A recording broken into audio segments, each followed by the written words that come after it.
Ben, boa tarde a todas e a todos. Benvidas e benvidos a esta segunda sesión que leva por título Ciencia, Investigación e Xénero e que forma parte da xornada Salud da Ciencia, Pensamento Científico e Xénero. Quero agradecer especialmente a María, a Elena, a Vanessa e a Zulema a súa presenza, pero sobre todo a súa disponibilidade desde o primeiro momento, a pesar de todas as ocupacións diarias que teñen por participar nestas xornadas que se organizan desde a área de Patrimonio e Contratación que preside o deputado Xosé Penas, que está sentado no público. Os contidos desta charla, desta sesión, van a ser a revisión legislativa, comentarios sobre o que se denominou a Lei Ángeles Alvariño, aínda que en realidade foi unha especie de revisión de unha lei xa aprobada no ano 2015, un análise de perspectiva de xénero na ciencia e na investigación científica ou a visualización das realidades laborais no ámbito científico.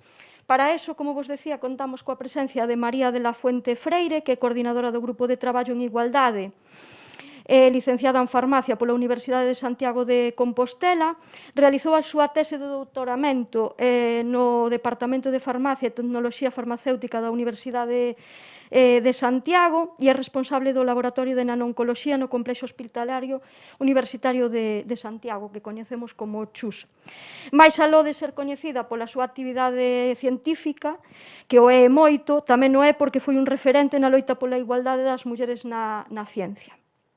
Elena Lendoiro Belío é a presidenta da Rede Galega de Investigación, é licenciada en Farmacia no ano 2008 e doutora dende o 2016. Foi premio extraordinario de doutoramento pola Universidade de Santiago e é autora e coautora de 38 publicacións científicas, entre outros moitos artigos en revistas, etc. Vanessa Valdeiglesias García é na actualidade a vicepresidenta da Rede Galega de Investigación e investigadora distinguida do programa Beatriz Galindo na Universidade da Coruña, con varios anos de experiencia no campo da toxicoloxía xenética. Finalizou o doutorado en Bioloxía con un premio extraordinario pola Universidade da Coruña no ano 2010. E Zulema Varela Río, que tamén participa nesta mesa, é a tesoureira da Rede. Zulema é investigadora postdoutoral na Universidade de Santiago de Compostela, traballa na biomotorización, sí, e cando pensas que é complicado, aínda te equivocas máis, da contaminación ambiental. Finalizou a tese en Bioloxía, con premio extraordinario pola USC no ano 2014, investigando a contaminación atmosférica con musgos terrestres. Esquecín de decir que eres a coordinadora, María, na rede do Grupo de Igualdade, creo, non? Si, díxeno, ben. Pensei que me esquecera porque todas teñen vinculación ca Rede Galega de Investigación e eu deixo vos xa con elas, porque creo que teñen unha ponencia moi interesante e que creo que convido a todo o mundo despois a que poida facer preguntas, tanto presencialmente como a través das redes que están emitindo en directo polo stream e pola canle de YouTube da Deputación da Coruña. Grazas.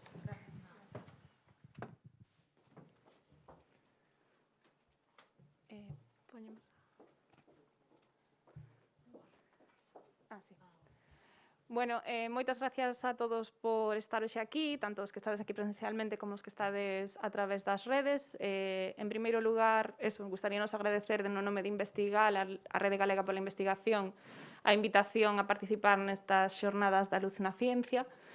En primeiro lugar, como xa nos presentaron, vamos simplemente decir que somos as 4 membros de Investigal.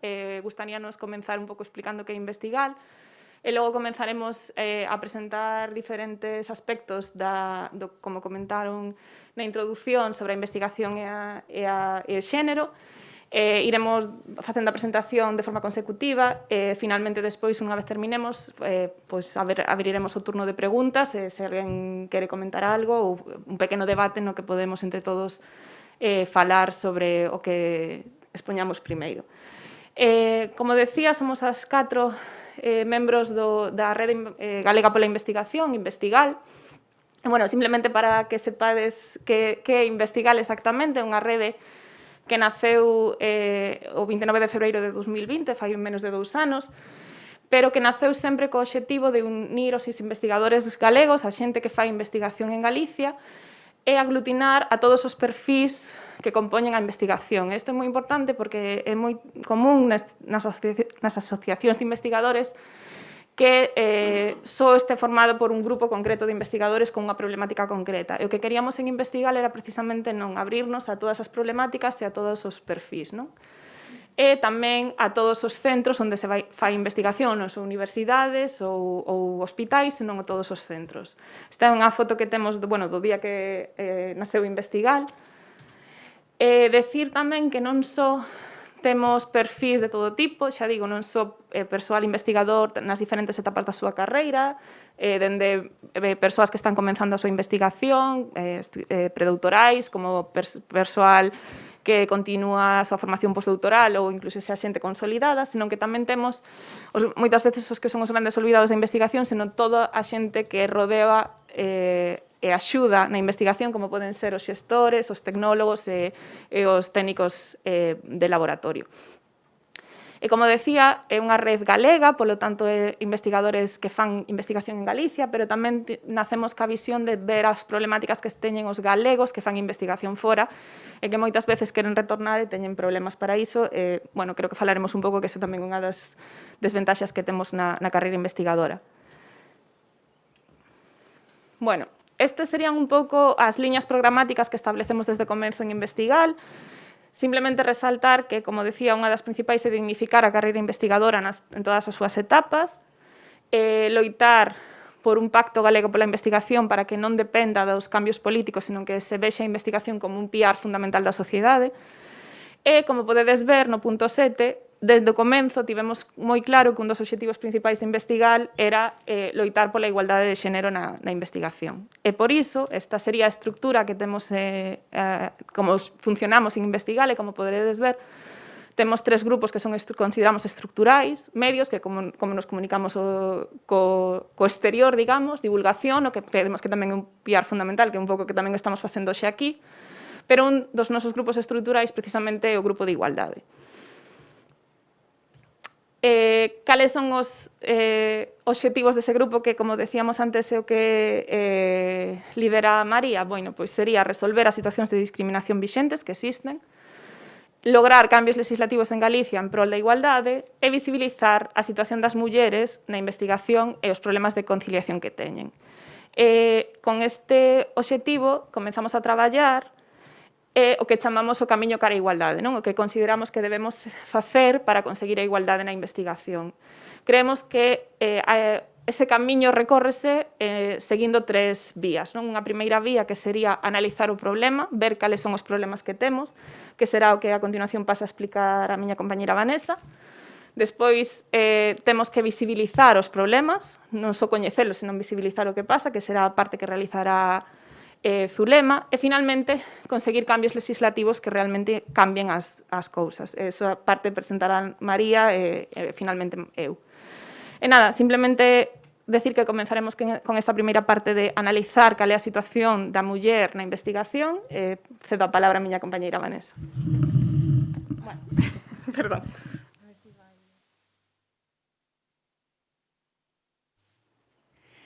Bueno, pues buenas tardes. Eso, antes de empezar de lleno ya a analizar los problemas, voy a hablar de una serie de situaciones de desigualdad, de discriminación que se producen en ciencia, que muchos y muchas de vosotros ya habréis oído y seguramente habréis visto alguna campaña de visibilización. Me acerco. Sí. Vale. Seguramente ya habréis visto alguna campaña de visibilización de la mujer científica, fomentar vocaciones científicas y una serie de campañas. Muchas veces, cuando hacemos este tipo de charlas, nos encontramos que la gente, sobre todo los que son ajenos a la investigación, no saben por qué se hacen estas campañas. Entonces, voy a intentar que entendamos dónde están los problemas y por qué es necesario atajarlos. Y antes de empezar, lo que me gustaría es, porque muchos de los problemas existen en todas las profesiones, no solo en la ciencia. ¿Por qué en ciencia se dan o son más acusados? Para entender esto hay que entender lo que es la carrera científica. Y me paro aquí unos minutos porque igual hay gente entre el público que no es del mundo de la investigación. Entonces, la carrera científica es una carrera muy larga, muy exhaustiva, muy exigente y muy competitiva. Consta de varias fases, de varios años cada una, desde que haces el graduado, luego viene un máster, una tesis doctoral, una formación postdoctoral, una etapa de consolidación y una etapa de estabilización, con suerte. Si todo va bien y enlazas una fase con la siguiente de forma más o menos seguida, pues puedes tardar unos 14, 15 años en acabar esta carrera. Estamos hablando de una carrera, por lo tanto, de fondo y una carrera donde somos evaluados y evaluadas constantemente. Nuestra evaluación a cada estos 3, 4, 5 años se hace en base a nuestra producción científica. Y es una, como digo, es una carrera muy demandante por la situación también de precariedad que hay en la ciencia en España, ¿no? Por la poca financiación que hay. Y este esquema creo que es importante que lo tengamos en mente cuando ahora empiece a comentar una serie de situaciones, ¿no? Bien, es cierto que la carrera es muy difícil, ¿vale? Es una carrera de obstáculos, la carrera de investigadora, y es cierto que estos obstáculos están ahí para hombres y para mujeres, pero también es verdad que por estas características de la carrera y por la exigencia que tiene, las mujeres tenemos unos obstáculos a mayores, que voy a intentar analizarlos con vosotros. Todos estos obstáculos a mayores que vamos encontrándonos en la carrera, especialmente las mujeres, hacen que luego nos encontremos gráficas de este estilo, que muchas veces habréis visto en muchos sitios, son las famosas gráficas de tijera. Aquí he puesto ejemplos de datos de la Universidad de La Coruña y del Centro de Investigación Biomédica de La Coruña, porque yo pertenezco allí y los tenía de mano. Pero son una constante en cualquier centro de investigación, en cualquier organismo científico. Es así, independientemente del porcentaje de mujeres que inicien la carrera investigadora, que se sabe que hay ramas como la biosanitaria, por ejemplo, la gráfica del INIBIC, donde en la base o al principio de la carrera son muchas más mujeres, pero independientemente del número de mujeres que empiece, a medida que se avanza en esa carrera investigadora, las mujeres van desapareciendo y van quedando los hombres. Y eso es así. Y además de que esto es así, si lo analizamos, vemos la evolución de esta gráfica de tijera a lo largo de los años. He cogido los datos del CSIC, son datos, un informe que sacan ellos de forma periódica sobre su personal investigador. Si analizamos, por ejemplo, en el 2008, vemos que este cambio de porcentaje entre hombres y mujeres, este punto de inflexión, se produce antes de la etapa de consolidación, después de la formación entre la formación postdoctoral y la consolidación. Si nos vamos a 2014, ya el punto se produce antes de la etapa postdoctoral, entre que haces la tesis y tu formación postdoctoral. Pero es que los últimos datos ya hablan que este punto se produce en la etapa predoctoral. Es decir, ya no tenemos gráfica de tijera, ya tenemos gráfica de pinza. Las mujeres ya desaparecen antes incluso de empezar esta carrera. Y esto es ir a peor. Entonces, ¿dónde está el problema? Hay muchos factores. Tenemos poco tiempo y voy a intentar nombrarlos más o menos todos. Pero bueno, empezamos. No llegamos todos en igualdad de condiciones al inicio de esa carrera. Esa carrera, como os digo, que es larga, que exige mucho, tanto a nivel profesional como personal, como incluso psicológico, etcétera. No llegamos todos en igualdad de condiciones. Hay una serie de sesgos que nos van acompañando desde la infancia y que están muy estudiados, ¿no? Estudios que dicen, pues lo que pone ahí, que el 7% de las niñas o de las chicas de 15 años no quiere dedicarse a carreras técnicas. ¿Por qué? Porque también hay otros estudios que dicen que desde los 6 años las niñas ya se sienten menos brillantes que los niños, menos inteligentes que los niños y van ellas mismas excluyéndose de según qué cosas. Esto hace que, claro, cuando lleguemos al inicio de esa carrera ya no estamos todos en igualdad de condiciones, ya las niñas han ido perdiendo oportunidades.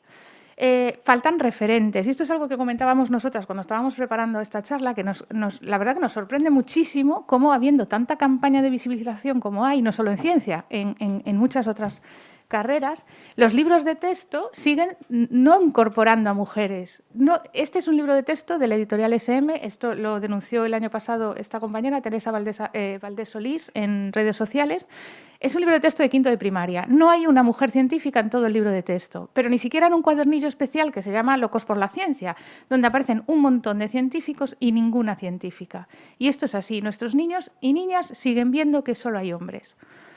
Tampoco hay presencia de mujeres, o hay una baja presencia de mujeres en medios de comunicación, en comités de expertos. Esto también va calando. Esto probablemente se hable en la sesión de mañana, que vienen expertas, más expertas que yo en este tema y lo van a hablar bastante. Pero es verdad, hay una infrarrepresentación femenina y esto va calando en nosotras. Cuando empezamos esa carrera, esto ya ha hecho mella en nosotras.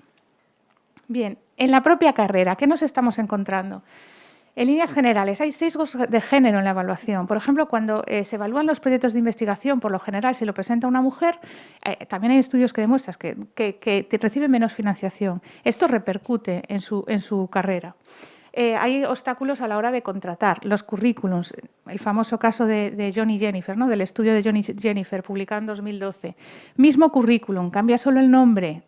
Pues a ella era menos competente, había que pagarle menos, no estaba capacitada, etc. Esto es así, son estudios ciegos que lo demuestran. Cartas de referencia que se escriben de manera diferente si eres un hombre, si eres una mujer, etcétera.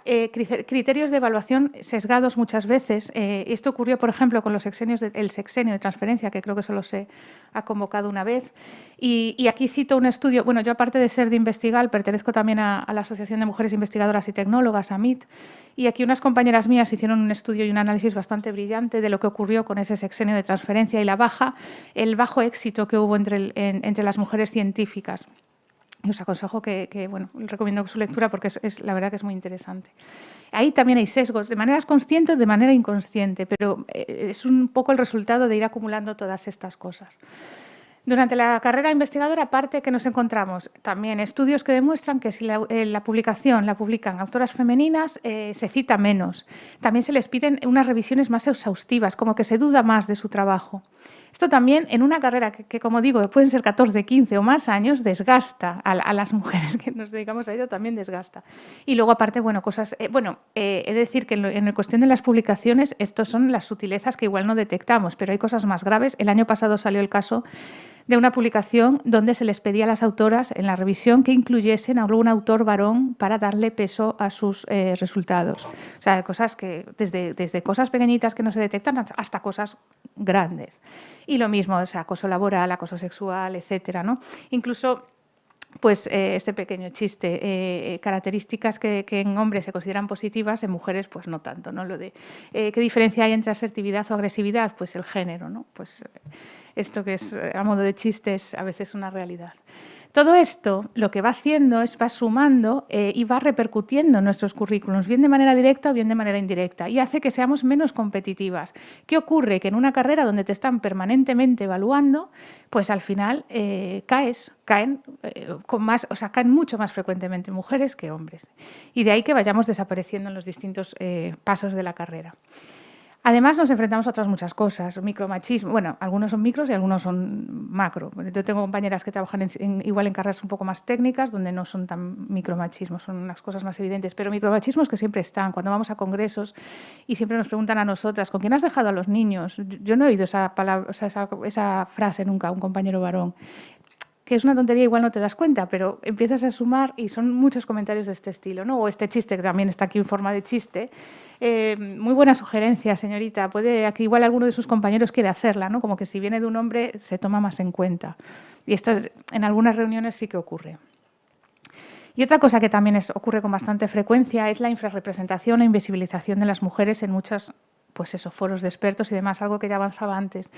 Y a veces, imágenes como, por ejemplo, el famoso foro de Atocha, creo que fue hace 2 años, me parece, este titular, las mejores mentes reflexionan sobre la respuesta a la pandemia, y todo hombres. No importa nuestra visión sobre la recuperación, ¿qué imagen estamos dando? Entonces, o imágenes uniendo esfuerzos por la lactancia materna, y ninguna mujer ahí.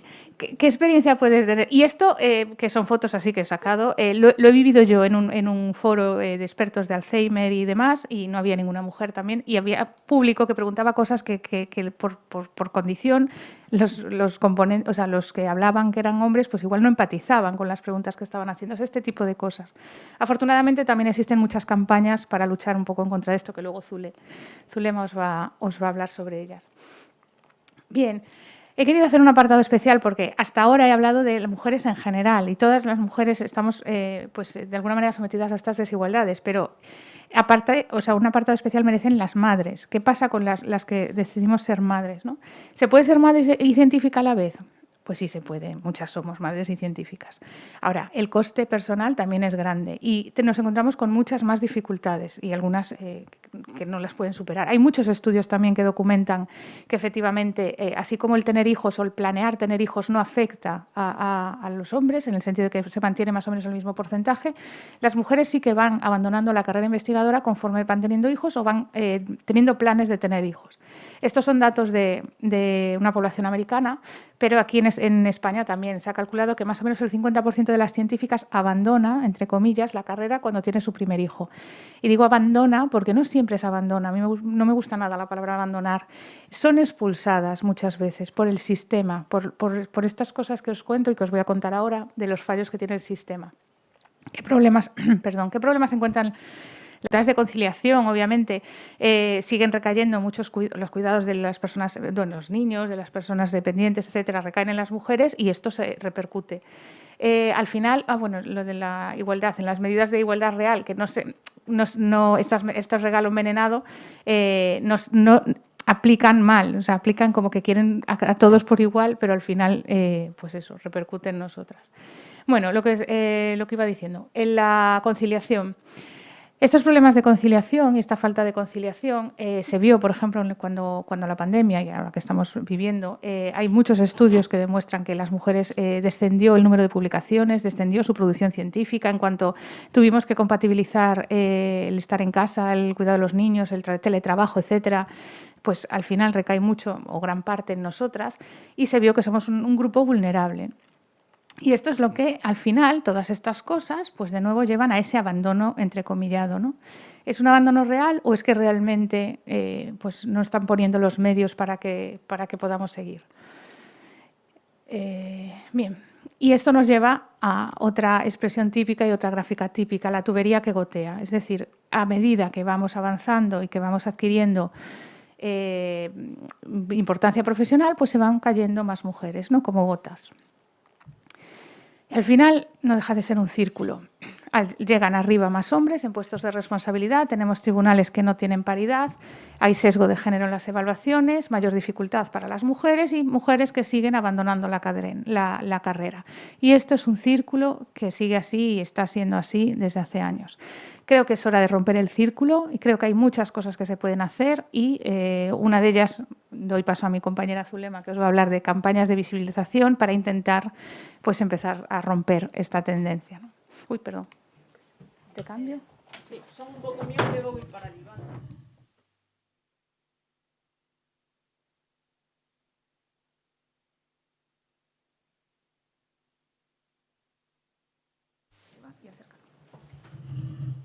¿Así? Sí, perfecto, vale.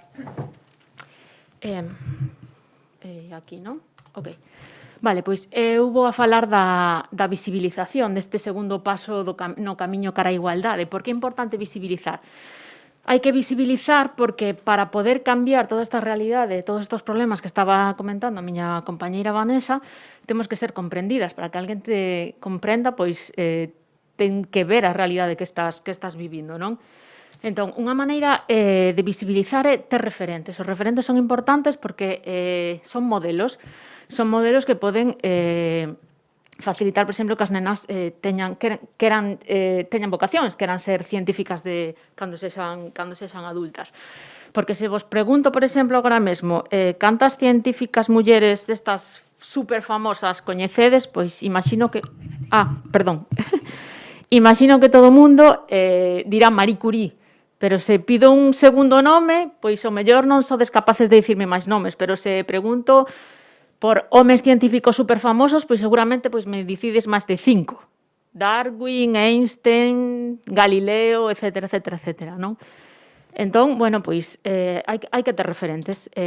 Bueno, outra muller que probablemente me podedes dicir que últimamente está moi de moda, non me gusta utilizar isto de moda, pero que ao final en igualdade e feminismo hai modas tamén. Rosalind Franklin.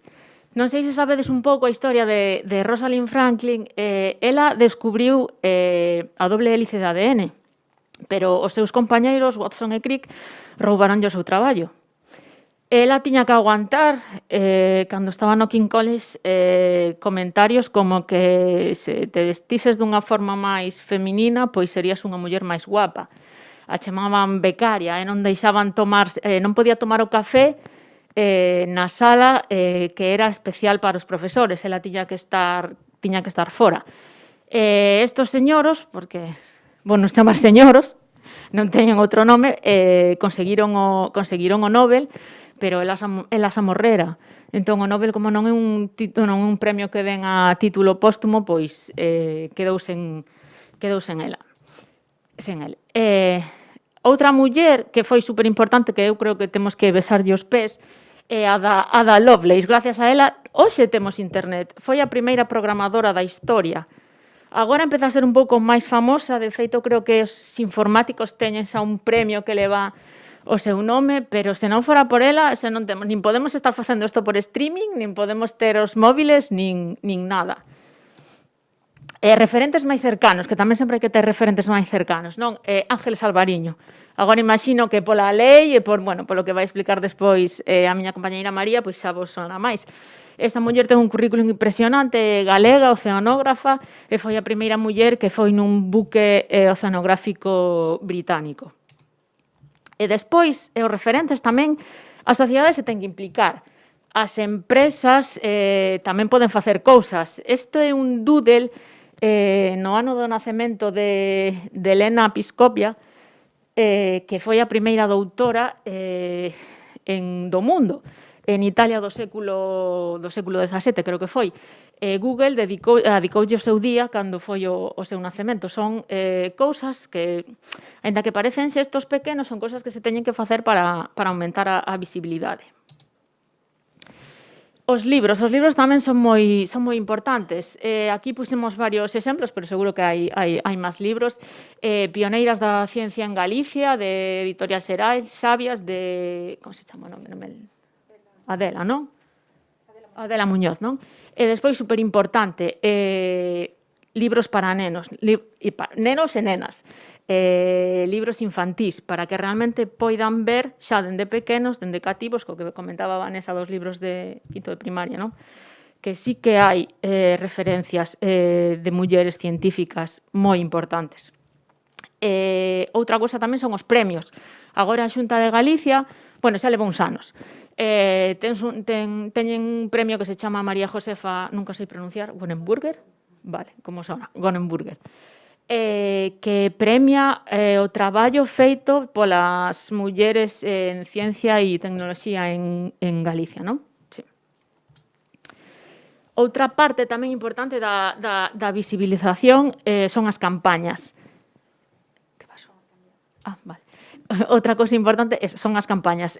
Nós, dende Investigal, agora vou facer publicidade un momento. Só temos unha canle de YouTube onde podedes ver todos os nosos vídeos. Simplemente entrades en YouTube, poñedes Investigal e xa estamos aí. Vale, volvo á presentación.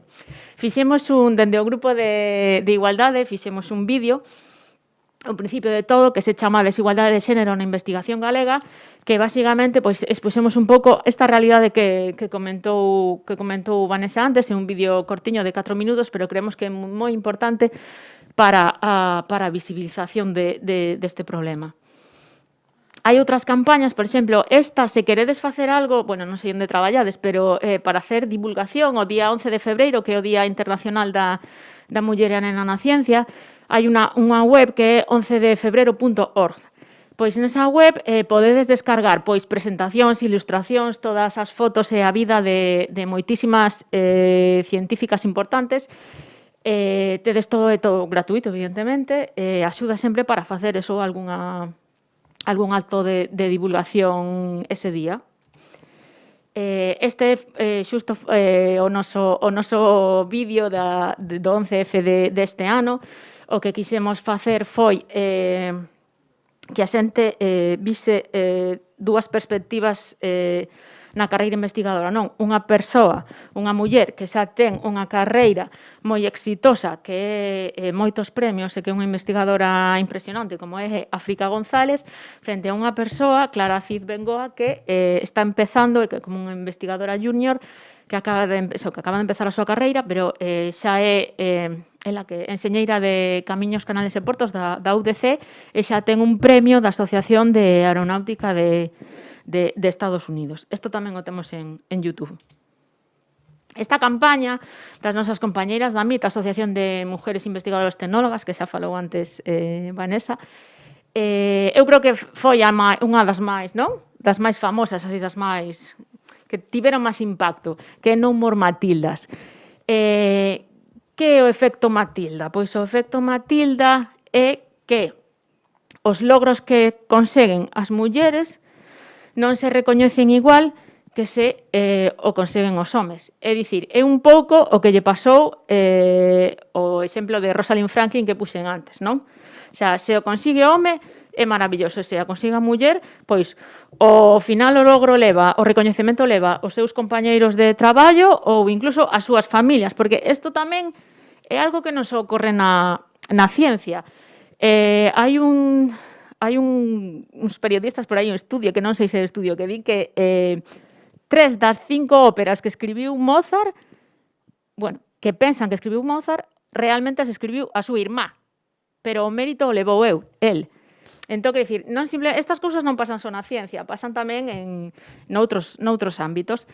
Podedes entrar na página web que teñen un anexo con toda a vida de moitísimas mulleres científicas. Teñen contos tamén, o tedes tamén en galego, por se o queredes baixar en castelán ou en galego. Esta campaña de ASEICA, de Asociación Española de Investigadores en Cáncer, non? Vale.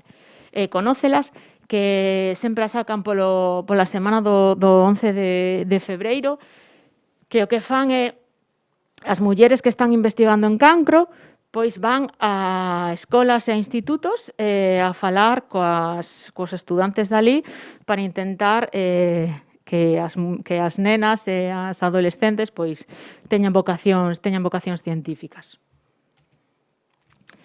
Esta campaña é máis original, para min debería haber máis campañas como esta, porque son os homes, aquí se involucran os homes, non só as mulleres. É unha campaña Nós e Mujeres de académicos españois nas ciencias sociais que se asisten a un congreso, a unha mesa redonda ou aquí unhas xornadas como estamos aquí, eles non van se son máis de 2 poñentes e non hai polo menos unha muller experta. Eles néganse a ir. E se entrades na página web, vedes que cada vez hai moitísimos máis homes que se están anotando, cousa que é maravilloso. Esta campaña a min é a que máis me gusta. Campaña Lego, sí. É moi original. A min é a mellor. Non conseguín quero comprar os Lego, pero non son capaz de encontralos. Lego sacou un concurso de ideas para facer bonequiños. Unha investigadora do MIT, do Instituto de Massachusetts, pois gañou o concurso e ela o que quería que era que as nenas estadounidenses coñecesen as científicas da NASA e así poder interesarse polas carreiras científicas. Creo que o éxito é tal que cada vez que sacan así unha tirada das bonecas, pois agótanse enseguida, vamos. Son difíciles de conseguir. Outra parte da visibilización, pois tamén son as denuncias. Esta parte é un pouco máis incómoda, máis negativa. A nosa compañeira María, que tivo unha experiencia persoal pois que non foi doada, pois sí que foi moi valente, denunciou o seu caso para que así ninguna muller tivese que elexir entre ser científica ou ser nai. Comezou tamén unha campaña. Bueno, isto o queres explicar agora ou explicas despois? Non, sigue, despois enlazamos con... Vale. E despois xa vos conta máis ela. É unha parte importante as denuncias, o que pasa que entendemos que non todo o mundo pois se quere meter, non? Nun problema, por decirlo así, porque ao final é un problema. Ao final é un problema. Vale. Denuncias dende Investigal, reunimos tamén moita información sobre as diferentes problemáticas das socias, por exemplo, despidos durante permisos por maternidade, exclusións de direccións de teses doutorais, seguros médicos que non cobren os embarazos. Isto é real, non o estamos inventando. Estos son socias que dixeron que lle estaba pasando isto. Ou acoso por cuestión de xénero, isto xa non... a todas as socias, non só as nais. E tamén, por parte da Xunta de Galicia, que é un pouco triste, cos seus contratos de postdoutoral, houve moitísimas penalizacións ás investigadoras que tiñan estes contratos por avaliacións que non consideraban os efectos dos permisos de maternidade, aunque tamén de paternidade, porque temos un compañeiro que directamente non quiso o seu permiso de paternidade porque non quería esperar un ano e medio máis a poder ter o seguinte contrato. Entón, directamente renunciou a él. O sea, que al final son cousas que non só afectan, evidentemente. Os nenos non son da nai só. Entonces, afectan tanto aos homes como ás mulleres. Extensións por permisos que impiden presentarse ás avaliacións ou quedarse sen extensións dos contratos pola COVID. Todo isto denunciamos perante a Xunta e na Valedora do Pobo, que lle deu a razón as investigadoras, as nosas compañeiras. As denuncias é difícil, a xente non sabe onde acudir, non todos os centros teñen plans de igualdade. As 3 universidades galegas sabemos que sí que teñen oficinas de igualdade, se pode acudir a elas se é necesario. E despois tamén está... hoxe en día é Valedora do Pobo, pero non lle cambiaron entón nos añadimos a Valedora do Pobo. Tamén se pode ir a Valedora do Pobo e tamén sempre está a Secretaría Xeral de Igualdade, que teñen un teléfono as 24 horas que lle poden preguntar pois calquera dúbida ou problema que teñen. Ben, e agora xa vamos ao último paso do camiño cara a igualdade, que é a legislación, e lle deixo a miña compañeira María. Queres vir para aquí? Sí. Sí, mellor. Sí.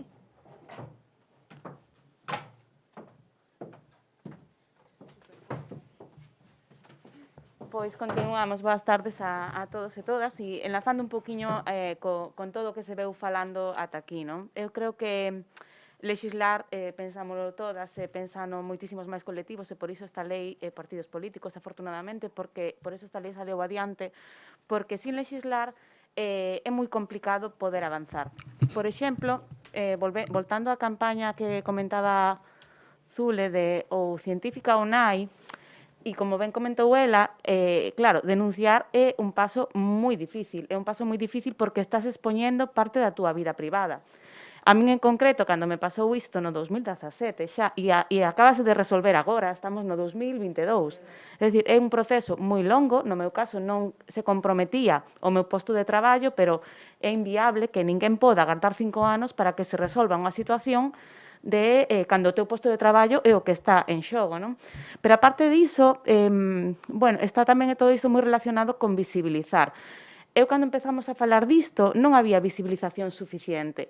Había unha normalización de que as mulleres científicas, se queríamos progresar na carreira profesional, tiñamos que renunciar aos permisos de maternidade, porque se non renunciábamos, sabíamos que non íbamos a poder ser competitivas para concorrer nos procesos de concurrencia competitiva. Entonces era como algo imposto. E era unha norma, non? Entón, cando alguén se acollía un permiso de maternidade, indirectamente estabas asumindo que estabas perdendo competitividade e que evidentemente te estabas apartando xa pois desa progresión profesional ou dese seguir avanzando nas carreiras. Entonces era unha situación moi complicada. E a campaña do Científica ONAI xurdeu de aí.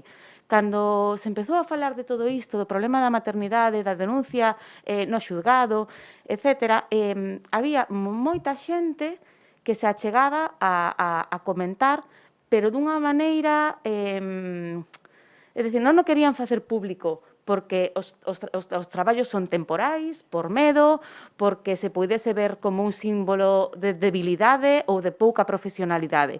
E a campaña científica ONAI saiu precisamente para isto, para que todas estas conversacións de pasillo tivesen un altavoz. E foi unha campaña tremendamente exitosa, porque ao final a todas nos estaba pasando o mesmo, e incluso as mulleres científicas que deciden non optar pola maternidade, pois tamén empatizan, non? Porque ao final é unha decisión libre e non pode ser que optar pola maternidade significa abandonar a carreira profesional ou ser menos ambiciosa ou non querer progresar e promocionar e liderar equipos. É dicir, ten que ser perfectamente compatible. Isto aconteceu no 2018 e a raíz desta denuncia e desta campaña, bueno, pois houbo cambios importantes. Por exemplo, algunha convocatoria estatal empezou a introducir medidas correctoras moi tímidamente, porque sigue habendo un poquinho de medo a que se pode haber perxudicado o xénero masculino. Entón, bueno, estas medidas vanse introducindo moi tímidamente. E no 2018, pois xa houbo un primeiro intento de propoñer unha lei a nivel autonómico, pero nese momento, bueno, pois cando chegou ao Parlamento non acadou a maioría para seguir adiante, non? Esgotouse aí o proceso. Eu creo que por iso é moi importante visibilizar, porque despois disto, durante todo este tempo, pois seguiuse visibilizando o problema. Afortunadamente, gracias a asociacións como Investigal, recolléronse outro tipo de problemáticas. Entón, bueno, cando chegou o momento de lexislar no 2021, xa a presión social non era a mesma que no 2018. Por iso é superimportante tanto analizar o problema como visibilizar, porque se non se fala dos problemas, pois non existen, e se non existen non se lle buscan medidas. E outra cosa que se perseguía, ou que nos perseguíamos como Investigal, con acadar unha lei, é que ningunha muller teña que pasar por un proceso tan largo e tan doloroso como son ter que acudir pois a un xuzgado. E que eso hai que evitalo, porque temos que estar centradas en traballar na nosa vida persoal, na nosa vida profesional, pero non en andar reclamando dereitos que son dereitos básicos e fundamentais. Entón, como Investigal, bueno, pois, e en contacto e en colaboración con outras moitas asociacións, como, por exemplo, a Midgal, sí que se prepararon, a Midgal e tamén, Compostela... Exacto, sí. A Asamblea de Investigadores de Compostela, pois, fixéronse pois, unha serie de análisis, preparáronse documentos moi fáciles e moi sinxelos de seguir, onde se poñía en relieve cal era o estado da cuestión, por que as mulleres investigadoras en Galicia pois, estábamos desprotegidas, por que necesitábamos que se lexislase. De maneira proactiva, pois tamén se propuxeron unha serie de suxerencias, porque non solamente hai que pedir, tamén hai que intentar pensar en cal é a mellor maneira como afectadas en primeira persoa. E, ademais, bueno, se estiveron buscando exemplos en outras convocatorias, en outras comunidades autónomas, e aí tamén se veu que realmente non había moitos exemplos. Hai exemplos a nivel de Europa, por exemplo, nas convocatorias de excelencia, onde as nais danlles un ano e medio extra para cumplir requisitos, para aportar méritos no caso dun fillo, e aos homes danlle o período exacto dos permisos de paternidade. Porque nesas convocatorias sí teñen en conta que o coste da maternidade pois, é maior, porque está o embarazo, porque está a lactancia, e porque unha muller non pode elexir renunciar a unha baixa de maternidade, a un permiso de maternidade, porque hai un período de tempo no que ten que estar sí ou sí. Entón, bueno, en Europa, por exemplo, si fan isto un ano e medio para as mulleres e para os homes o período exacto. Foi o único exemplo que atopamos despois de revisar en profundidade. Estes informes pois, presentáronse en diferentes organismos públicos, nas diferentes consellerías e, ademais, en todos os partidos políticos con representación parlamentaria, porque, ao final, pois, onde se lexisla é no Parlamento. A nosa sorpresa, bueno, nin tan sorpresa, porque había moito traballo detrás e había moito interés, e porque xa o intentaron no 2018, foi que, efectivamente, se presentou unha proposta de lei. Pero o lado positivo é que nesta ocasión sí había intención de lexislar por parte de todos os partidos políticos. Todos os partidos políticos estaban o suficientemente sensibilizados e estaban o suficientemente implicados como para permitir que esta lei saíse adiante. Aínda así, bueno, quixémonos asegurar de que isto saíse adiante e tamén desde Investigal pois fixemos un manifesto onde expresábamos o noso parecer. é dicir, donde dunha forma moi breve, creo recordar que era unha páxina e media, expoñíamos por que esta lei era necesaria, por que creíamos que era un momento axeitado e donde lle pedíamos a diferentes colectivos, asociacións e persoas que, por favor, asinasen para pedirlle aos 3 partidos políticos con representación parlamentaria que se puxesen de acordo, que debatisen e que chegasen a un acordo para que non se repetise unha situación de que a lei pudese ser aparcada. Que acordasen, que chegasen a un acordo entre os 3. Houbo máis de, nunha semana ou menos, houbo máis de 1000 sinaturas de diferentes asociacións, como a Asociación de Mujeres en el Sector Público, a SEICA, a MIT, Científica Institut, as universidades, as secretarías xerais, e estou nombrando non sei por qué, porque realmente vamos a esquecer nomes e houve, de verdade, moitísimos colectivos que apoiaron. Investigadoras e investigadores, xente que vive aquí e xente que está no estranxeiro. O certo é que a repercusión foi moi alta e creemos que isto tamén foi unha axuda non importante para demostrar que non era, que realmente había un interés xeral. E moitas asociacións tamén a nivel estatal, xa non só en Galicia, porque estaban esperando a que se legislase en Galicia para poder coller este exemplo e leválo a outros territorios. Isto acompañouse tamén dunha campaña en medios. Aparecimos en diferentes medios de comunicación, escribimos algún artigo de opinión. E, como comentaba antes, houve tamén reunións con outras asociacións e sociedades. E poño aquí a MIT porque, en particular, tamén fixeron emendas, tamén fixeron aportacións para que se fixese algunha emenda á lei e tamén contribuíron a mellorar este texto. Estas son unhas capturas de pantalla para que vexades que, efectivamente, si nos reunimos con todos os partidos políticos, pero, foi moi gratificante, porque moitas veces as cousas sin explicar e sobre papel, parece que non se entenden. Entón, ter o testimonio de persoas que van ali a contar por que é necesaria, cales son as diferentes circunstancias, etcétera, sempre axuda. Aínda así, esta lei é unha lei pioneira, foi un gran éxito que se aprobase en Galicia, pero agora queda aplicala. Queda aplicala e seguramente que todavía hai moitísimo campo para a mellora. Por exemplo, este ano chegou unha denuncia polo canal de Investigal dunha investigadora que, era denunciaba un acoso, non? Porque non hai, agora Elena vai a revisar un pouco os diferentes aspectos da lei e eso en concreto, por exemplo, non está recollido. Ás veces é certo que nunha lei non se pode recoller todo, pero agora sí que é certo que hai un documento que agora, cando alguén vexe algunha convocatoria que non cumple, hai unha forma máis áxil de decir, que isto non se axusta a esta lei. É dicir, polo menos é unha ferramenta, é unha vontade política e nos, a verdad que estamos moi contentas, pero eso, hai que seguir traballando en todo. E agora, deixo a Elena para que comente un pouco máis.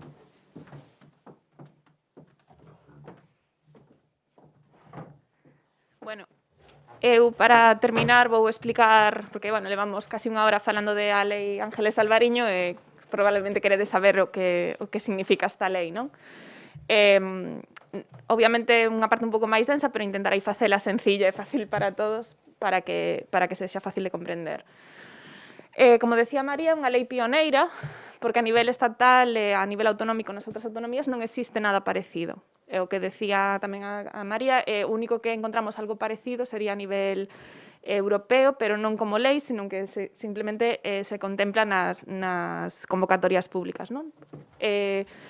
Esta lei realmente non é unha lei como tal, senón que modifica un real decreto legislativo que xa existía do 2015 e no seu preámbulo ten como obxectivos apoiar, promover e visibilizar o traballo investigador das mulleres en Galicia e o que creemos que é máis importante, introducir mecanismos correctores e obxectivos nas convocatorias públicas de I+D+I por diferentes motivos, que inclúen maternidade, paternidade ou outro tipo de permisos por adopción, risco durante o embarazo e lactación, incapacidade temporal asociada ao propio embarazo, pero tamén en casos de violencia de xénero e de acoso.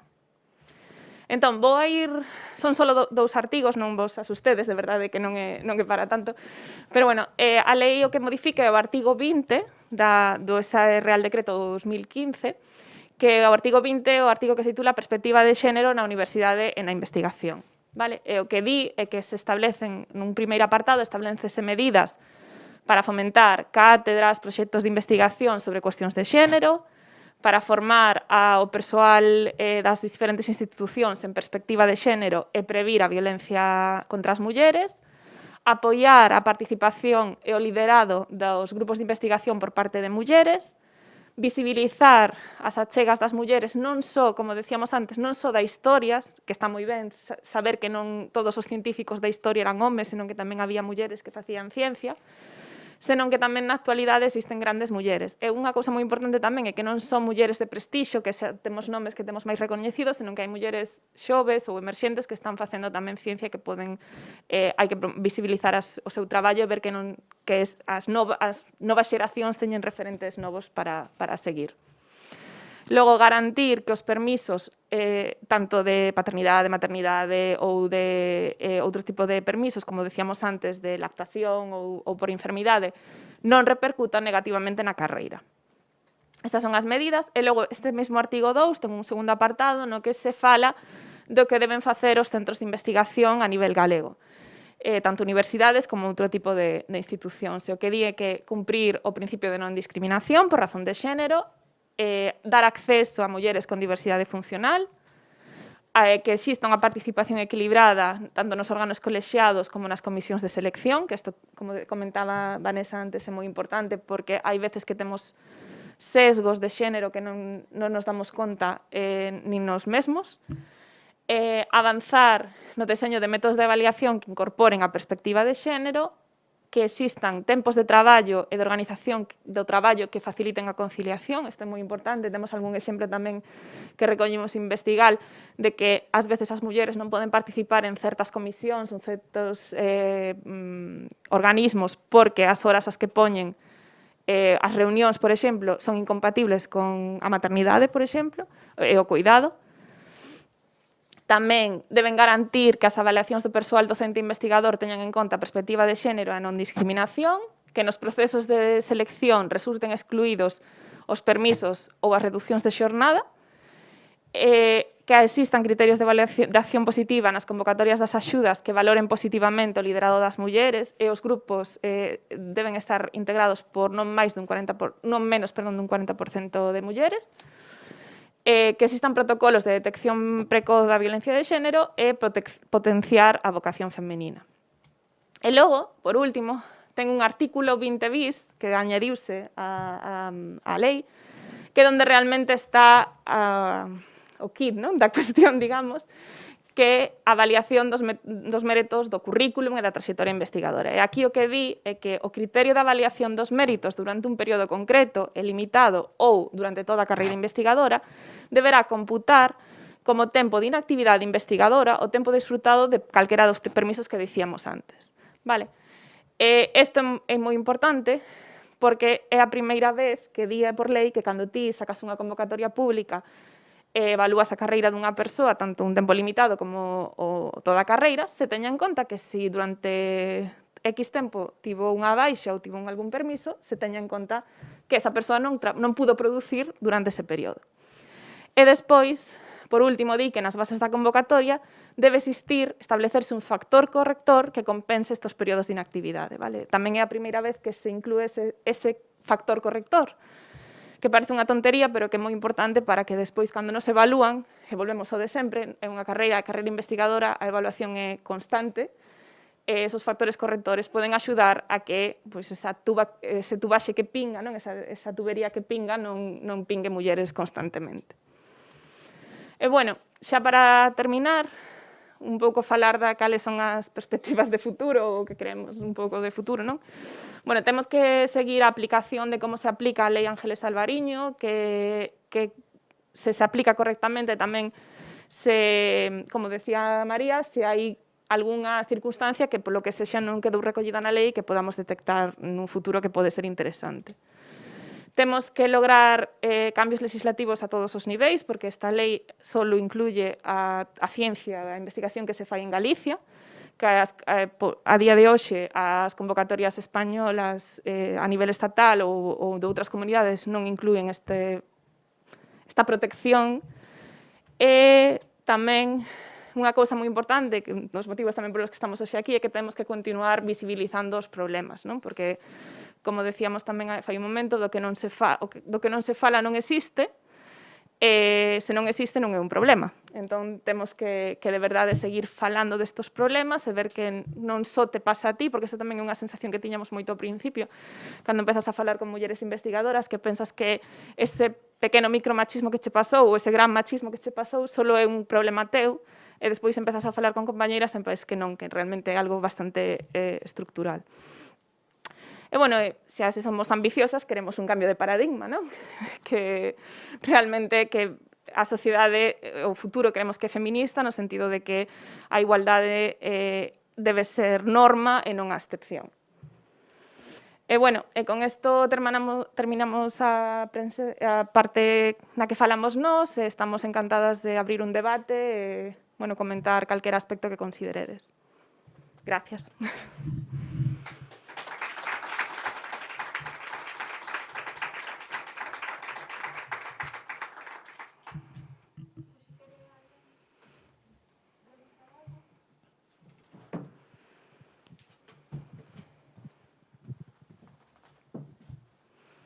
Non.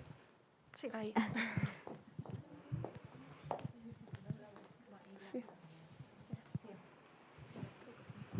Funciona? Sí. Bueno, eu quería, en primeiro lugar, felicitar as 4 porque me pareceron intervencións realmente moi claras e que realmente poñen de manifesto e poñen encima da mesa onde está o problema, que temos un problema, que ata agora non se sabía nin sequera que tiñamos un problema, e cales son as posibles solucións que están partindo pois de iniciativas como a vosa, non? Entón, aparte das felicitacións, enlazando co último que estivo Elena a contar, realmente en Galicia somos pioneiros en sacar este tipo de leis, pero tedes algunha noticia de iniciativas similares que se podan estar desenvolvendo ou polo menos pensando en desenvolver a nivel estatal ou incluso a nivel europeo? A nivel estatal, por exemplo, cando contactamos con estas asociacións para que nos apoiasen, por exemplo, a Seica tamén manifestou a idea de tratar de artellar algo a nivel estatal. Ao final, é todo cuestión de vontade.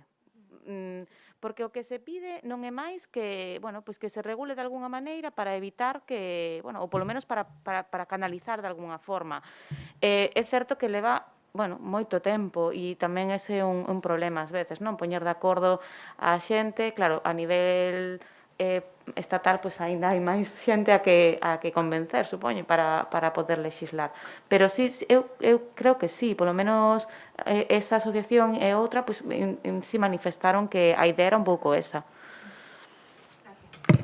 Sí, Investigal pertence á Coordinadora Marea Roja de la Investigación, que é a nivel estatal, e eu sei que cando estábamos con isto, moita xente me preguntaba, e hai asociacións de investigadores de todo o Estado, tamén me preguntaron onde podían conseguir a lei, porque eles tamén querían, pois na súa comunidade autónoma, porque xa te digo, hai de todos os lados do Estado, pois querían facer algo polo estilo. Ao final non sei, porque non me comentaron nada máis, pero sí que sei que colleron a lei. E logo, simplemente decir que moitas veces é a vontade política tamén, non? Porque o que pasou aquí en Galicia é que nese momento concreto do ano pasado conseguimos, é certo que hubo presión, como mostrou María, non? Todo o proceso que levou a aprobar a lei, pero o certo é que existía vontade política e que os 3 partidos que nese momento están agora no Parlamento galego mostraron total colaboración con nós e con outras asociacións, entre eles, para chegar a un acordo que esta lei saíra adiante.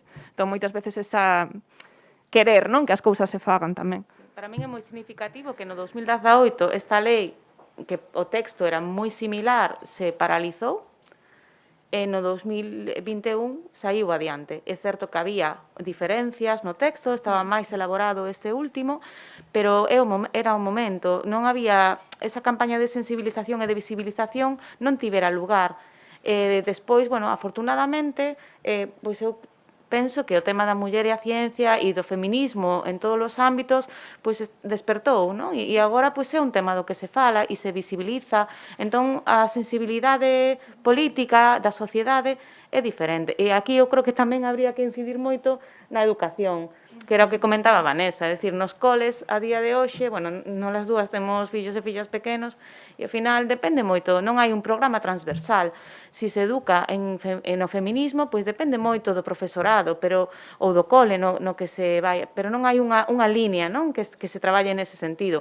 Igual que a campaña que comentaba Zulema é moi importante porque son os propios homes os que din isto non pode ser, non é representativo da sociedade que sexamos aquí 5 e non haxa ningunha muller que participe neste foro, bueno, pois son eles tamén os que teñen que demandar.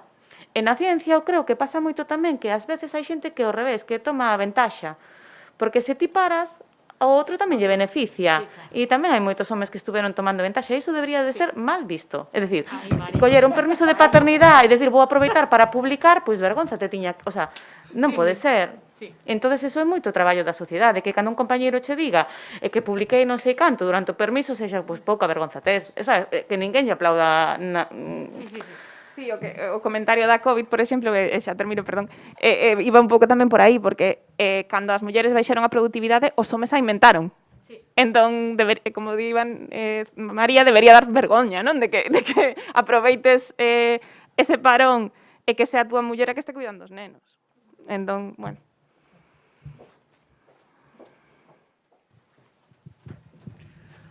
Hola, buenas tardes. Me llamo Susaina Figuera. Participé ayer como ponente junto a Mireia y otras compañeras presentando iniciativas de trabajo con niñas en centros escolares y visibilizando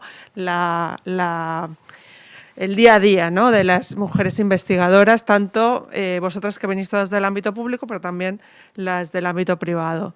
En primer lugar, felicitaros por haber conseguido, ¿no?, conseguido esta gran me sale en catalán, lo siento, esta gran fita, este hito, ¿no?, de haber logrado que se haya aprobado una ley. En este sentido, en Cataluña tenemos una losa, que es la Ley de Política Científica, que lleva, pues no sé, porque ya me he perdido entre las legislaturas, pero tenemos una cada 6 meses, ¿no? Pero creo que debe llevar unos 5 años paralizada, donde sabemos que hay un capítulo donde eso se va a legislar. Pero yo, de todas maneras, lo que quería era comentar que no sé si aquí en Galicia eso ha sucedido, pero sí que como iniciativa de las propias universidades y los centros de investigación sí se han tomado medidas correctoras. Por ejemplo, yo conozco las del BIST. El BIST es la Barcelona Institute of Technology and Science and Technology, que es una agrupación que agrupa los 7 centros de investigación de excelencia, ¿no?, como el ICFO, el IRB, bueno, ya seguramente los conocéis, donde hubo un congreso hace, pues, quizá ya 4 años, donde todos decidieron, hubo un congreso abierto, ¿no?, un foro de reflexión entre mujeres investigadoras, pero también todos los investigadores hombres también fueron llamados allí para reflexionar, ¿no?, y poner medidas correctoras. Por ejemplo, el BIST decidió financiar la investigación al 50% durante el periodo de maternidad, más el año siguiente a la maternidad, para que pudieran acceder sus investigadoras a financiación para continuar investigando, porque efectivamente, como habéis dicho, hay una penalización durante el tiempo que no produces, donde no hay producción científica, y eso hace que aún te sea más difícil acceder a la financiación y, por tanto, menos producción. De manera que durante ese tiempo ellos y ellas decidieron que durante la maternidad y el año posterior a ese permiso, pues poner este tipo de ayuda, ¿no? O, por ejemplo, los currículums son evaluados sin conocer la identidad del investigador o la investigadora. Esas medidas ya están aplicándose en los centros BIST, en algunas universidades, como iniciativa propia, ¿no? Pienso que vosotras que estáis en el sistema público deberíais impulsar, enhorabuena por la ley, pero deberíais impulsar que empezara por vuestros propios centros y vuestras propias instituciones. Sí, a ver, a Muchas mí esa gracias. medida que acabas de comentar pareceme excelente, porque ademais non é só permiso, é o tempo que tardas en recuperar o currículum para volver a ser, que bueno, non sei, serán 3 anos, 4 anos, porque todo vai, o sea, que é excelente, sí. Claro que fan falta medidas así. E agora, por exemplo, este ano sale unha convocatoria do meu centro coa mellor das intencións, pero siguen lle dando un ano e un ano. Un ano por paternidade, un ano por maternidade. E estamos na situación desa foto que poñía Vanessa dos 3 caixóns que nos soluciona. Porque eu creo que hai ese temor aínda a tomar medidas eficaces. Pero sí, hai moito, claro que hai que seguir traballando nesa línea e esas medidas, bueno, eu non sabía eso, pero pareceme excelente. Sí, e ademais sin necesidade que cho digan, o sea, iniciativa propia, sí. Vuestras propias instituciones allí donde estáis realizando vuestra tarea investigadora. Que yo sepa, no hay nada parecido aquí, o por lo menos hasta lo que yo conozco no hay nada parecido. Y si es verdad lo que comenta María, sí que nosotras cuando empezamos un poco todo esto, que fue antes de investigar el problema que hubo con las postdoctorales de la Xunta, la discriminación que saltó un poco entre esa ley, o sea, esa propuesta que dices tú de 2018 y luego la siguiente de 2021, pasó todo esto de las postdoctorales de la Xunta, cuando decíamos y hacíamos hincapié en que la medida correctora de esa convocatoria estaba mal, que nos perjudicaba a las madres, que a mí me pilló en medio. La medida era que te prorrogaban el contrato, de tu contrato postdoctoral te lo prorrogaban por los meses que hubieses estado de baja. Si tú cogías esa prórroga, no entrabas en la evaluación. Al final de tus 3 años de contrato tenías una evaluación. Si no entras en esa evaluación, no puedes pedir la siguiente fase. Entonces, al final esa prórroga de 4 meses se convertía en un año en paro. Entonces, cuando nosotros le intentábamos de explicar esto a la gente, o no lo entendía, no veía dónde estaba el problema, o sea, muchas veces es falta de no entender también. Entonces, las medidas correctoras, a veces, por eso decía, lo del regalo envenenado vino un poco por ahí, porque ellos identificaban un problema, intentaban solucionarlo y al final la solución era peor.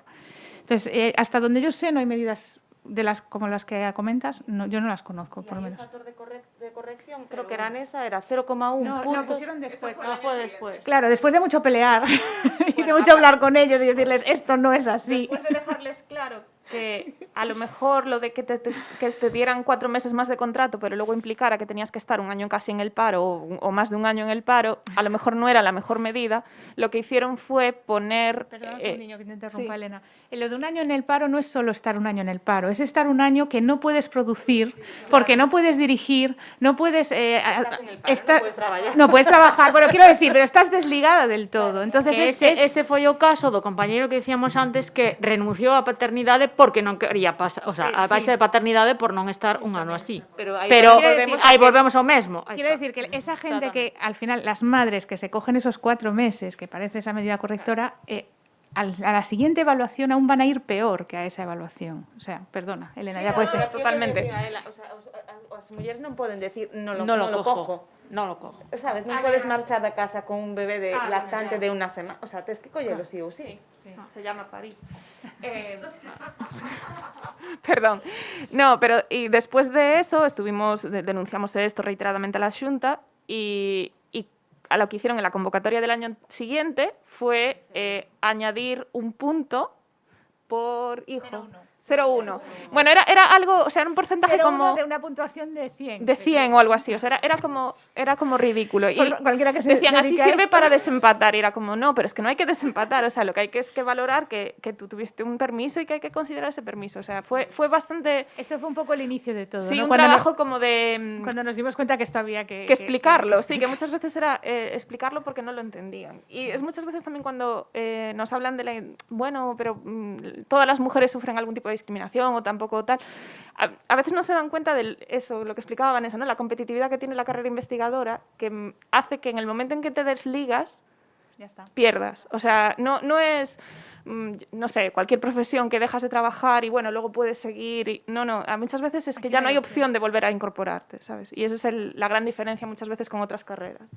Sí, Pero tamén comentar a relevancia de investigar, é dicir, de pasar a ter que explicar ese 0,1 punto non queremos desempatar, bueno, pois despois fomos convidados como colectivo a participar na elaboración do plan de Muller e Ciencia que vai sacar a Secretaría Xeral de Igualdade.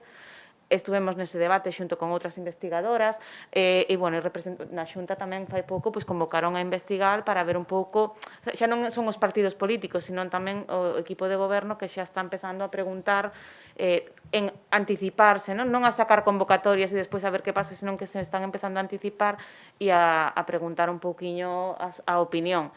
A ver, pero en principio pois é positivo que se empece a contar co colectivo investigador e sobre todo con Investigal, que volvo a destacar a relevancia que ten esta rede en particular porque representa absolutamente a todo o colectivo, desde xente consolidada, xente que está empezando. É un colectivo moi importante porque coñece todas as realidades, digamos. Bueno, pois eu penso que oxalá vai un pouquiño nesa línea, non? De non ter que loitar por cambios, sino de que as cousas xa se vayan elaborando consensuadas. Porque ás veces a intención pode ser moi boa, pero claro, se despois non é efectiva e non cumple a finalidade, pois evidentemente non vale para nada. Hola, bueno, eu súmome as felicitacións, a verdade é que me encantou escoitarvos as 4, foi maravilloso, o sea que noraboa. Sí.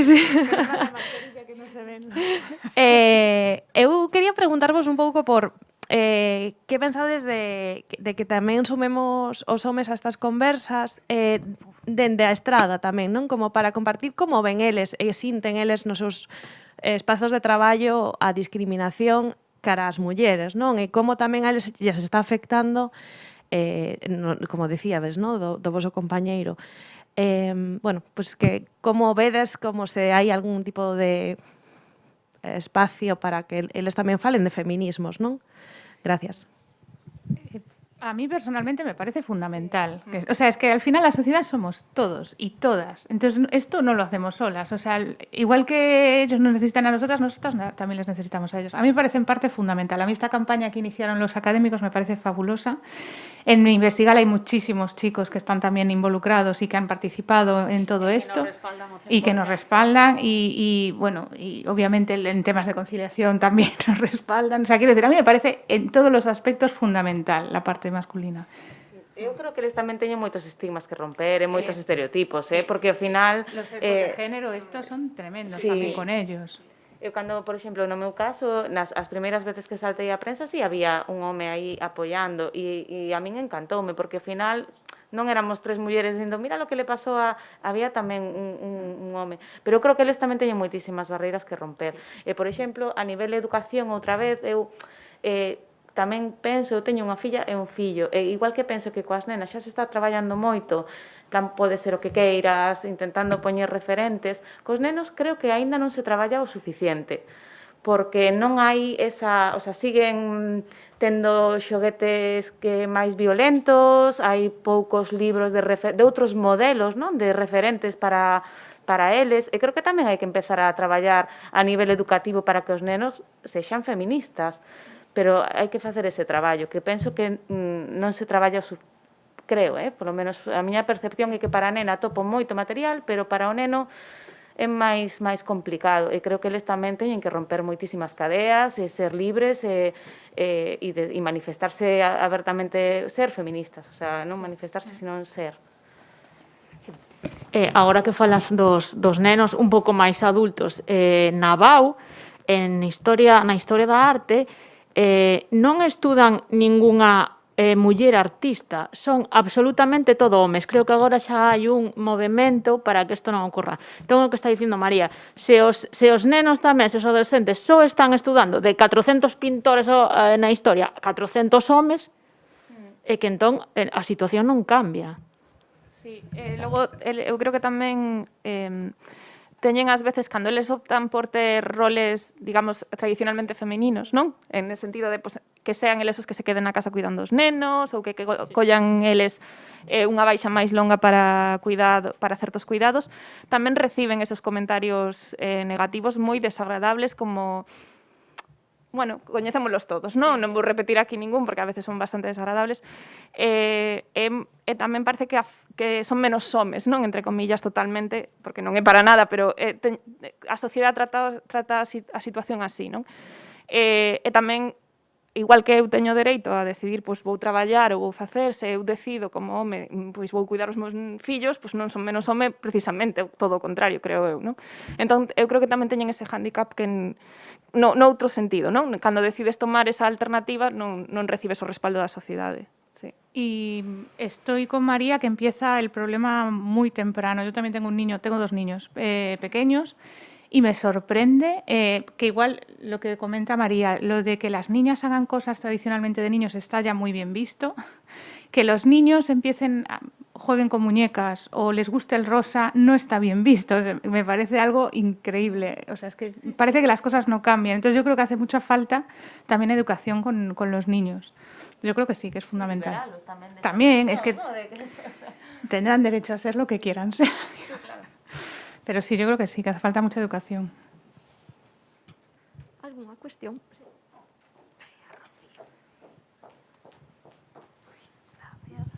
Bueno, yo felicitaros también, no solamente por la charla, sino por el trabajazo que hacen, bueno, en sus laboratorios, pero sobre todo en investigar. La parte, bueno, Esta persona é da casa, non? bueno, pero soy reciente. Soy reciente, pero justamente, pues, por todo lo que hacen, por todo lo que hacen, pues te animan a meterte y a aportar algo, ¿no? Entonces, gracias sobre todo por eso. Estaba yo pensando cuando hablabais, y me viene muy al hilo de lo que justo estabais diciendo. Yo quería que comentarais un poquito vuestra percepción, porque vosotras, bueno, pues ya, si no dirigís el laboratorio, si tenéis proyectos propios y ya tenéis gente a cargo, pues TFMs, tesis, lo que sea, ¿no? Entonces, yo quería que me comentarais un poquito vuestra percepción de cómo vienen esas nueva gente que está entrando en el sistema, tanto chicos como chicas, en la percepción de todo esto. ¿Cómo se relacionan? O sea, ¿cómo se relacionan? ¿Cómo son los roles también, a lo mejor en el laboratorio? Pero si creen que está todo conseguido, si es un tema que les preocupe, si no, porque me venía también a la mente una noticia de hace poco que, por ejemplo, en violencia de género, las cifras ahora de que creen que ya no es un problema la violencia de género, ¿no? Los adolescentes, no sé qué tramo de edad era. ¿Cómo veis vosotros esta gente pues, que está empezando tesis o que está comenzando la carrera investigadora? Si tenéis alguna percepción. Sí, yo iba a decir, mi laboratorio es bastante femenino, quiero decir, todos por ahora he tenido una estudiante de doctorado que también era chica, ahora tengo otra que también es chica, o sea, en ese sentido es bastante femenino, pero hablando con ellas lo que sí he visto es que les pasó algo que también me pasó a mí, que tú creces con la idea de que... Bueno, esto es algo personal, ¿no? Pero quiero decir, creces con la idea de que, bueno, ya somos iguales, ¿no? O sea, yo tengo un hermano y en mi casa mi hermano y yo nos educaron pues como iguales y no notaba yo que pues ya está, yo no tengo que pelear nada porque ya tal. Y luego de repente empiezas a encontrarte que yo, he de decir, yo nunca he sufrido pues acoso, cosas como muy serias, pero empiezas a ver detalles, pues que vas a una reunión y tu opinión no le hace mucho caso, pero otro hombre repite lo mismo que tú y dices, ahora sí que le hacéis caso, ¿sabes? Ese tipo de cosas empiezas a, pues que tú eres Elena y el otro es el doctor.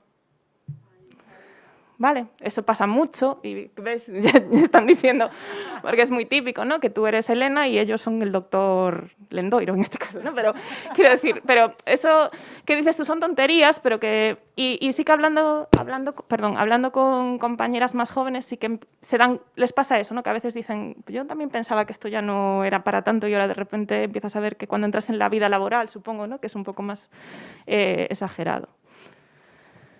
Sí, eu tamén no meu equipo hai un home, somos 14, me parece. Un home só, e 13 mulleres? Sí, porque é biomedicina. En tibas polo IDIS son todo, o sea, é moi raro, pero en cambio, as xefas e xefes de grupo, as xefas somos 23%. Pero despois, o que a xente que está facendo o doutoramento ou en etapa postdoctoral son casi todo mulleres, sí. E, bueno, a ver, creo que sí que teñen a percepción de que hai que mudar as cousas, o que noto é moito desánimo a hora de perseguir unha carreira investigadora aquí. A maior parte que rematan, de feito comentaba outro día cunha das persoas que vai a rematar agora a súa tese, pois van para a industria farmacéutica, o que queren é buscar industria farmacéutica en da que teñan que vivir en Madrid ou en Barcelona, que é onde máis hai, pero sobre todo en Madrid. E xa teñen ese itinerario, porque claro, ven que non hai moitas opcións, ven que hai poucas mulleres liderando, despois, bueno, ven que suceden cousas que ao mellor pois non lles apetece moito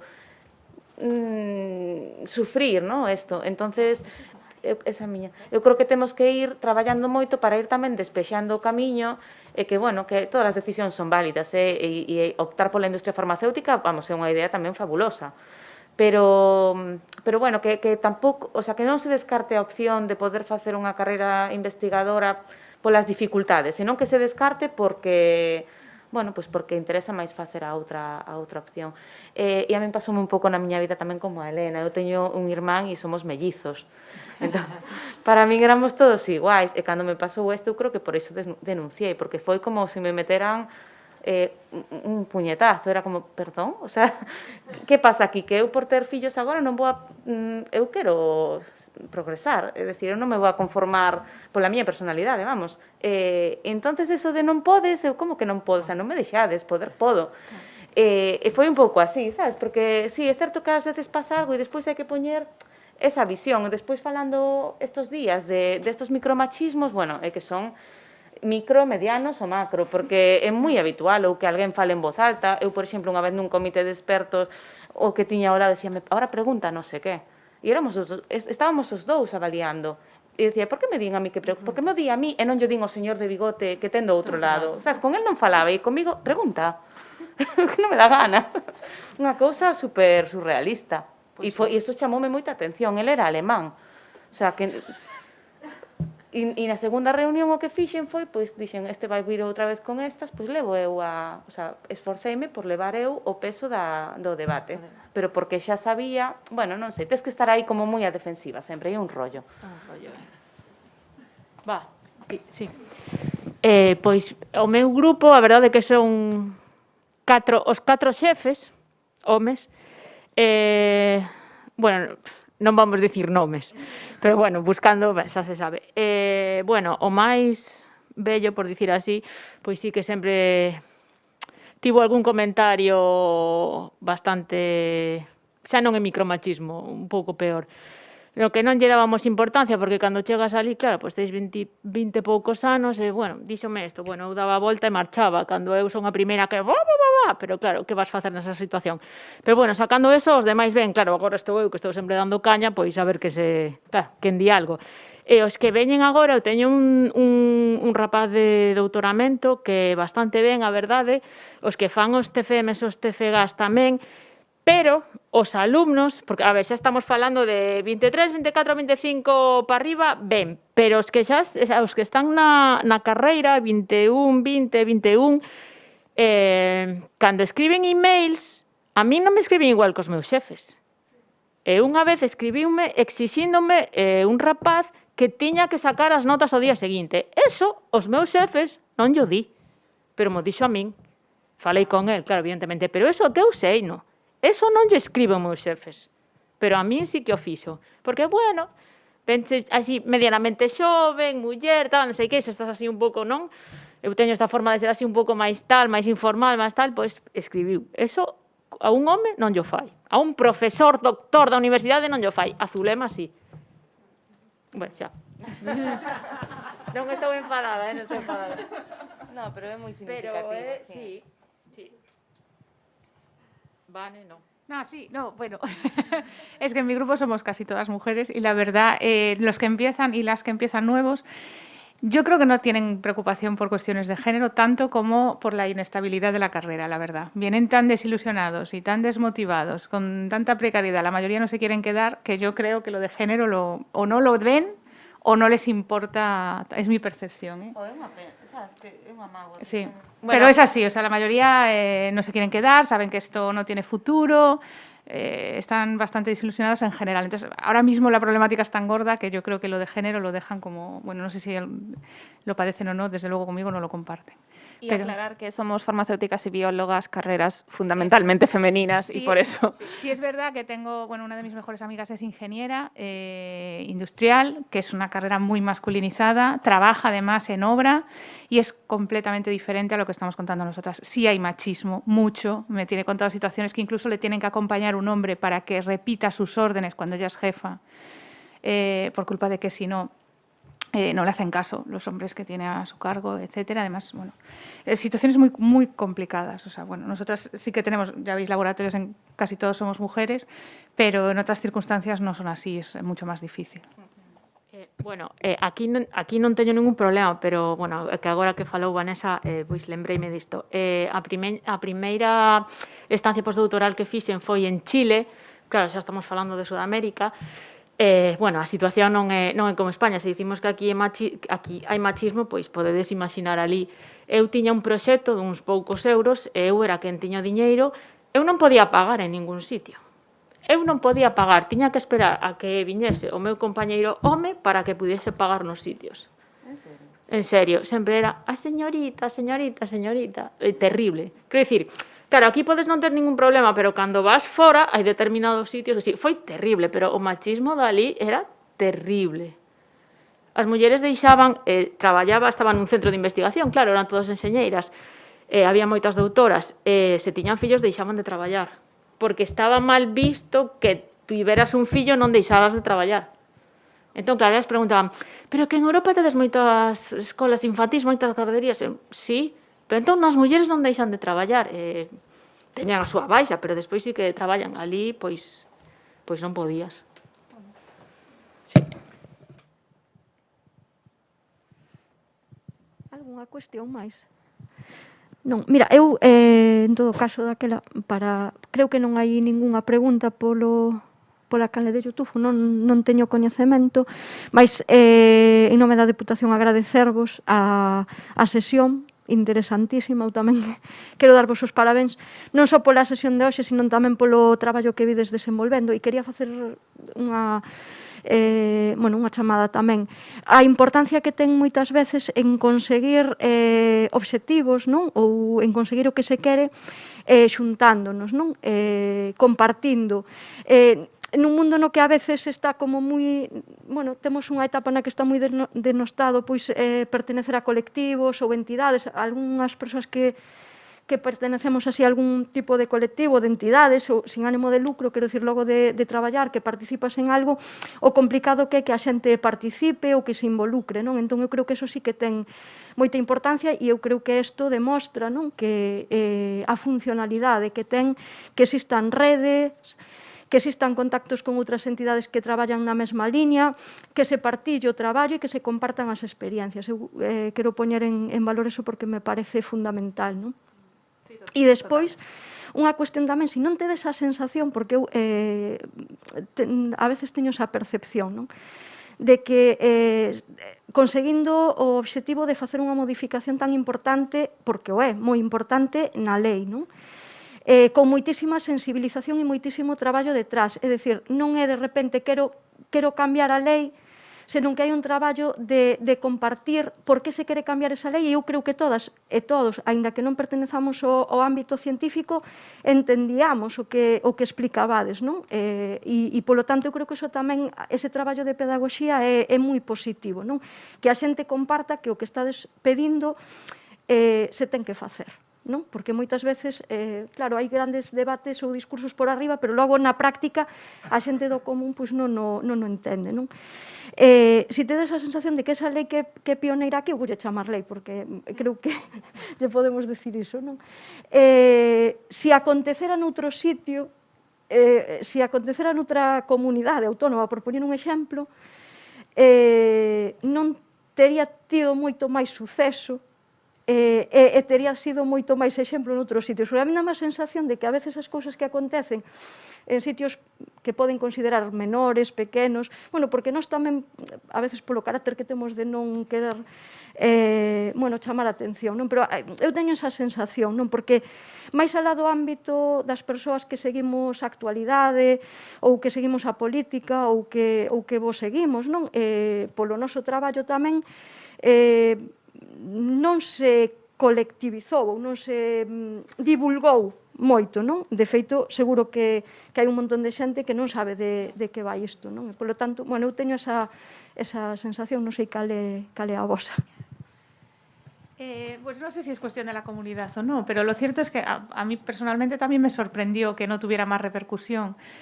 Yo, bueno, como os dije, soy de AMIT, al poco de aprobarse la ley, coincidió que teníamos nuestra asamblea anual, porque AMIT es una asociación nacional, aunque tiene nodo aquí en Galicia, y coincidió que teníamos nuestra asamblea nacional y fui a Madrid y demás.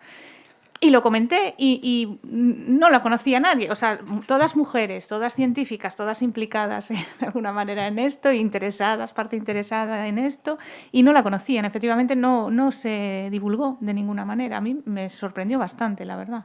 No sé el motivo, pero es así. Sí, claro. Sí, no, a min tamén. Non sei se tuvo que ver tamén por como aconteceu a nivel parlamentario, non sei. Igual cuestiones Igual, se nos escapa. Sí. No sé. De todas formas, sí que o que comentas de que parece que o que acontece nunha esquina é menos relevante.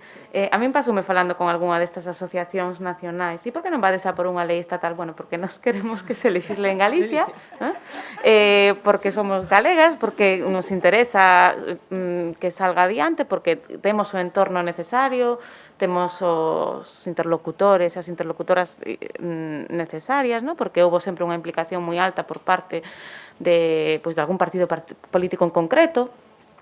E, bueno, vámoslo facer aquí. E despois, se queredes, seguimos todos xuntos e vamos a nivel estatal. Pero sí que a min a primeira vez que cando pedín a axuda así o apoio ao manifesto, sí que me sorprendeu. Plan, sabes, non sei, porque como que non se estaba poñendo en valor, ¿no? Que se fixese aquí en Galicia, se non era a nivel estatal. Cando eu creo que agora replicar ten que ser, hai un exemplo, porque cando falábamos aquí, pois, por exemplo, coa conselleira de Emprego, que é letrada, non? É do corpo tamén de letrados, ela decía que se houvese exemplos lle resultaría moito máis fácil. Entón, agora hai un exemplo que é fácil tomalo, xa hai un precedente. Pero sí, o que comenta Vanessa tamén me parece moi significativo. De hecho, me estaba acordando ahora del caso de esta compañera nuestra, Ramón y Cajal, yo creo que era de Lérida, catalana, me parece, la que salió en prensa hace unos meses, que coincidió, bueno, que tuvo un embarazo muy difícil, luego tuvo un bebé prematuro, ¿os acordáis? Y ahora... Era un caso... Sí, o sea, puedes contarlo porque a lo mejor no todo el mundo lo conoce, Bueno, pero no bueno, lo recuerdo muy bien porque me vino ahora a la mente, digo, ¿qué faltaría? Básicamente tuvo un bebé prematuro, bueno, sí que le ampliaron la baja, pero luego pidió una reducción de jornada por cuidado de un bebé con gran prematuro, creo que era además, sí. y le dijeron que tenía que elegir, que o continuaba con el contrato o no, o reducción de jornada no era posible. Un contrato Ramón y Cajal, que si recordamos ese esquema de la carrera, ya sabemos dónde está y lo que cuesta llegar ahí y conseguirlo. Y como tiene un bebé prematuro, pues le dicen que elija. Entonces, yo creo que, por eso digo que ahora me acordé, porque si esta ley tuviese aplicación ya en territorio nacional, pues esto no se habría dado. Me imagino, vamos, quiero creer. Entonces, hay que seguir peleando por ello. Y yo simplemente, la primera parte que dijiste de lo importante que es a veces juntarnos, ¿no? Yo quería, bueno, resaltar eso, que muchas veces vivimos en nuestro laboratorio y miramos solo para nuestra pollata y no vemos lo que hay más allá. Casi a veces no conocemos ni a la gente que vive unos pisos más que trabaja unos pisos más arriba. Y yo de lo que mejor me llevo de investigar es la gente que he conocido, ¿eh? O sea, que sí que decir que asociaros, donde sea, pero de verdad que es una experiencia siempre muy, muy positiva. También lo bueno que tenemos es que tenemos también foros de según qué momento de la carrera estemos y ahí sí que nos desahogamos a gusto, cada uno con sus problemáticas y con sus... Y siempre aprendes de compañeros porque a ti no se te había ocurrido, la verdad es que yo, vamos... Bueno, e un colchón moi importante, porque eu xa tivese existido a investigar cando... Sí, xa. Sabes, ao final pasas de estar super sola a estar, bueno, pois nunha rede, cambia completamente. Facer algo, por exemplo, a campaña científica UNAI tamén xurde un pouco de aí. Decíanme, porque me contactaron a min os de change.org, decían, vas ao Parlamento, eu non quero ir sola a ningún lado. Sabes, o sea, a min non quero recoller firmas eu sola, o sea, non quero, non me sinto cómoda. Entón, a xornalista que é moi feminista, Noemi Trujillo, bueno, ahora traballa tamén en Neutral, deixou eso, decíame, espera, que coñezo outras científicas, póñote en contacto con elas, tal, e super altruistas, elas. Porque na foto sabes con dúas máis. Sí, Carmen Agustín e Diana de la Iglesia, e había outra, Ana, bueno, non me lembro do apelido, pero foron super xenerosas, porque apoiaron gratuitamente, é dicir, gratuitamente, fixeron un esforzo de ir a Madrid, de dar de poñer a súa cara ante medios, ante campañas, todo por solidarizarse e por apoiar, porque non é o mesmo ir sola a un sitio que ir con outra xente que vai co mesmo discurso e que te axuda. Entón, bueno, para min investigar eu oxalá e penso que terá moitos anos de duración, porque o que comentaba Elena ao principio, a diferencia é moi importante. Antes eran colectivos que se creaban para un fin concreto, pois modificar unha convocatoria ou pedir algo en concreto, e agora Investigale é unha asociación super xenerosa, porque realmente está un pouco tratando de velar por todos os intereses, con traballo de moita xente, bueno, sobre todo, bueno, las 13 que traballan moitísimo, e iso é tempo e dedicación, pero ao final sabes que estás axudando a avanzar e probablemente pois a moitísimas persoas. Entonces, eu, vamos, concordo contigo, vamos, 100%, os colectivos sempre son fundamentais, vamos, temos que telo super presente. Non hai ningunha cuestión máis. Non. Ben, pois damosvos as grazas. Agardamos poder contar en algunha outra ocasión coa rede, con Investigal, para seguir colaborando en diferentes áreas da Deputación da Coruña. Estamos tamén, por suposto, ao voso dispor naquelo que poidamos axudar, por suposto. E, en todo caso, convidar a todas e a todos á terceira das xornadas mañán, que se vai celebrar no Muncit, e que, bueno, a temática é a divulgación científica, é ás 11:30 da mañán, e pola tarde nada, haberá un obradoiro de ilustración con Isa Loureiro. Moitísimas grazas. Grazas a vos.